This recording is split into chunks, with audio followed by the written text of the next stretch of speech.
کبھی کبھی مرنے کے لیے زہر کی ضرورت نہیں پڑتی، حساس انسانوں کو تو رویے ہی مار دیتے ہیں، اور یہ موت بڑی اذیتناک موت ہوتی ہے۔ اس غریبی سے پناہ مانگو جو مایوس کر دیتی ہے، اور اس مال سے بھی پناہ مانگو جو مغرور کر دیتا ہے۔ اپنے جسم کے وقار کے لیے اپنا سر اونچا رکھیں، اور اپنی ذات کے وقار کے لیے اپنی نظر اور لہجہ ہمیشہ نیچے رکھیں۔ نیک لوگوں کی صحبت سے ہمیشہ بھلائی ملتی ہے، کیونکہ ہوا جب پھولوں سے گزرتی ہے تو وہ بھی خوشبودار ہو جاتی ہے۔ امید آدھی زندگی ہے اور مایوسی آدھی موت۔ قوموں کی ترقی علم حاصل کرنے سے ہوتی ہے، نہ کہ پینٹ شرٹ یا کوٹ پہننے اور عورتوں کے میک اپ اور بے پردہ ہونے سے۔ جن رشتوں کی بنیادوں میں جھوٹ کی ملاوٹ ہو، وہ ایک سچ پر یوں زمین بوس ہوتے ہیں کہ پھر بہت سے سچ مل کر بھی ان کی دوبارہ تعمیر نہیں کر سکتے۔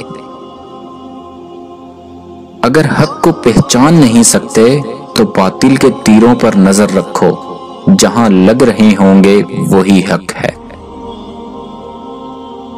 ہماری نیت کی پیمائش اس وقت ہوتی ہے جب ہم کسی ایسے شخص کے ساتھ بھلائی کریں جو ہم کو کچھ بھی نہیں دے سکتا۔ دوست وہ ہے جو دوستی کا حق دوست کی غیر موجودگی میں ادا کرے اور غیروں کی محفل میں اس کی عزت کی حفاظت کرے۔ اپنوں سے اتنی شکایتیں مت کیجیے، کہیں ایسا نہ ہو کہ شکایتوں کو دور کرتے کرتے وہ خود ہی آپ سے دور ہو جائیں۔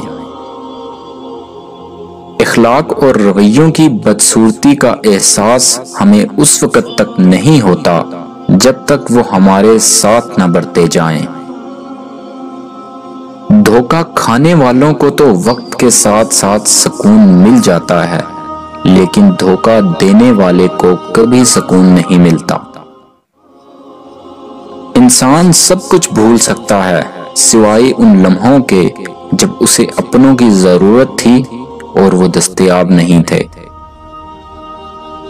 میں نے زندگی میں ایک ہی بات سیکھی ہے کہ انسان کو کوئی چیز نہیں ہرا سکتی جب تک وہ خود ہار نہ مان لے۔ ماضی بدل نہیں سکتا، مگر حال اور مستقبل آج بھی ہماری مٹھی میں ہیں۔ جو تم سے نہیں ہو رہا اسے اللہ تعالیٰ کے حوالے کر دو، پھر دیکھو کیا ہوتا ہے۔ وہ تمہارے لیے اسی کو وسیلہ بنا دے گا جو تمہاری راہ میں رکاوٹ ہے۔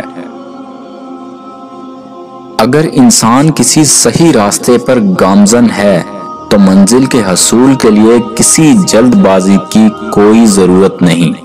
بڑی کامیابیاں بڑی دیر کے بعد ہی آتی ہیں۔